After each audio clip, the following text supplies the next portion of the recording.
Hello, I'm Josh Strife Hayes, and this is Strife Reads Writing Prompts. Today's prompt.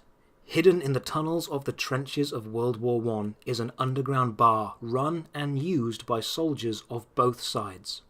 The following story was written by Lilwa Dexel, and I perform it with their kind permission. It had been raining for days, and the water was gathering at the bottom of the trenches. If you looked toward the enemy, there was a landscape of wet mud, and if you looked back, there was more mud. But you didn't look. You cowered in the grime, hid like rats, and waited to get flushed out by the downpour. The biggest fear wasn't to get killed by the enemy.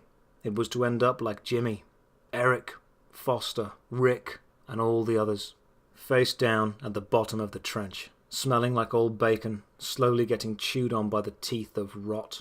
And the rot didn't wait for you to die. It started as soon as water got into your boots. It wasn't about killing the enemy. It was about outlasting them, surviving the illnesses, preventing the infections, making sure the rations were kept dry. Most guys couldn't handle it and went insane. Some got up and charged into no man's land and got shredded by enemy fire. Perhaps it was better to die that way. I was awakened from my thoughts by our sergeant. "Chris," he said, "I have another one for you." I got up and waded along the trench, careful not to step on the remains of William. I had talked to him before he died too. I guess my words had a calming effect on the dying. That's why the sergeant chose me. I sat down next to the shivering mess of a boy. The infection had taken him, and he would be dead within hours. "What's your name, son?" I asked. "Lucas," he said. "You look hungry, Lucas," I said, "and cold." He nodded appreciatively. He probably hadn't eaten for a couple of days. You see, as soon as someone was deemed beyond saving, we cut their rations. We couldn't waste food on someone who would be dead within a few hours. "How would you like a warm home-cooked meal? A big cup of coffee and a large beer?" He nodded again with more enthusiasm.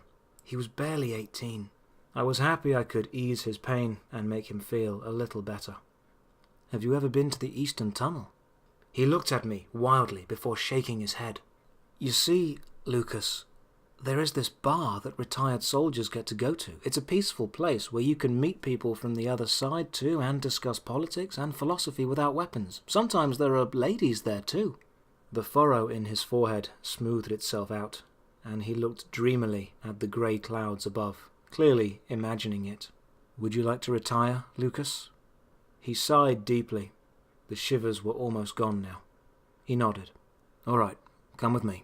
I held out my hand in a gesture to pull him up. His frail fingers clutched onto my arm as if it was a piece of driftwood in a shipwreck. I pulled him into an embrace and impaled his heart on my bayonet. Quick and painless. "See you at the bar, Lucas," I whispered. "First round's on you."